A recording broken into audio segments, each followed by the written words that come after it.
इस इंजेक्शन को पाकिस्तान की एक वेटरनरी अद्वियात बनाने वाली मारूफ कंपनी स्टार लेबॉर्ट्रीज ने तैयार किया है। इंजेक्शन के अंदर 3 इकसाम की अद्वियात को शामिल किया गया है, जो कि benzathine penicillin G, procaine penicillin G और डिहाइड्रोस्ट्रेप्टोमाइसिन है। लॉन्ग एक्टिंग इंजेक्शन होने के बायस इस इंजेक्शन की दूसरी खुराक हमेशा 48 से 72 घंटों बाद इस्तेमाल की जाती है। लॉन्ग एक्टिंग इंजेक्शन एक ऐसा इंजेक्शन होता है जो कि जानवर के जिस्म में दाखिल होने के बाद आहिस्ता आहिस्ता तहलील होकर ज्यादा देर तक असर पजीर होता है। इंजेक्शन को इस्तेमाल करने से कबल इसको अच्छी तरह हिलाना नहायत जरूरी है, जो कि इसके अंदर मौजूद अद्वियात को यकसा मिकदार में शामिल करने के लिए अहम है। दोस्तों, इंजेक्शन को लगाने से कबल इस बात का अच्छी तरह जांच कर लें कि ऐसे जानवर जो कि पेनिसिलिन या स्ट्रेप्टोमाइसिन अद्वियात की एलर्जी का शिकार हों, तो ऐसे जानवरों में इस इंजेक्शन को इस्तेमाल ना करवाया जाए। इंजेक्शन को हमेशा पट्ठों में ही इस्तेमाल किया जाता है। अगर बात की जाए कि किन बीमारियों के खिलाफ इस इंजेक्शन के समरात हासिल हो सकते हैं, तो इनमें थनों की बीमारियां जिनमें मेट्राइटिस और मेस्टाइटिस शामिल हैं, दोनों सूरतों में इस्तेमाल कर सकते हैं।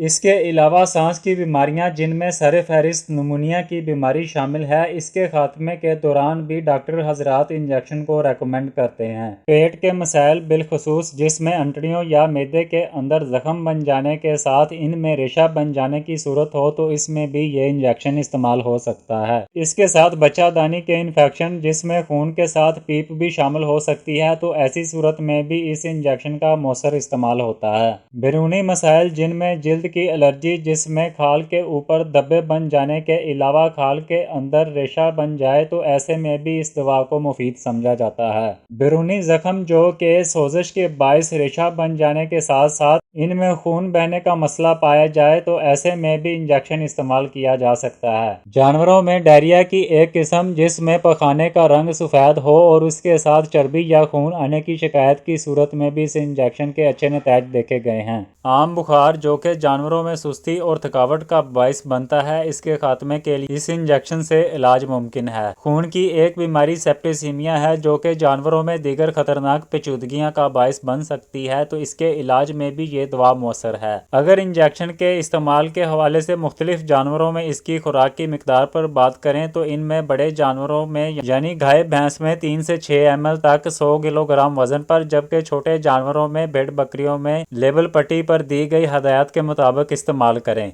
इस इंजेक्शन को फालतू जानवरों में भी बयान करदा बीमारियों के इलाज के लिए इस्तेमाल किया जा सकता है। इनकी खुराक की मिकदार छोटे जानवरों की खुराक के मुताबिक एडजस्ट करें। दोस्तों, इस इंजेक्शन के बेहतरीन नतीज के हसूल के लिए लाजमी है कि इसको हमेशा डॉक्टर के ज़ेरे निगरानी इस्तेमाल किया जाए। इसके साथ साथ इंजेक्शन को खुश्क और ठंडी जगह पर स्टोर करें। ऐसी जगह का इंतखाब करें जहां रोशनी गर्मी से बचाव के साथ साथ इंजेक्शन के जमने का खतरा ना हो। इंजेक्शन के इस्तेमाल के तकरीबन 30 दिन तक गोश्त जबकि 3 दिन तक दूध को इस्तेमाल ना किया जाए। मैं उम्मीद करता हूं कि दीगर वीडियोस की तरह आप इस मुफीद वीडियो को भी अपने मुतल्लिका दोस्तों से ज़रूर शेयर करेंगे। आपसे बात होगी कुछ नई अपडेट्स के साथ अगली वीडियो में। अपना और अपने चाहने वालों का ख्याल रखिएगा। अल्लाह हाफिज़।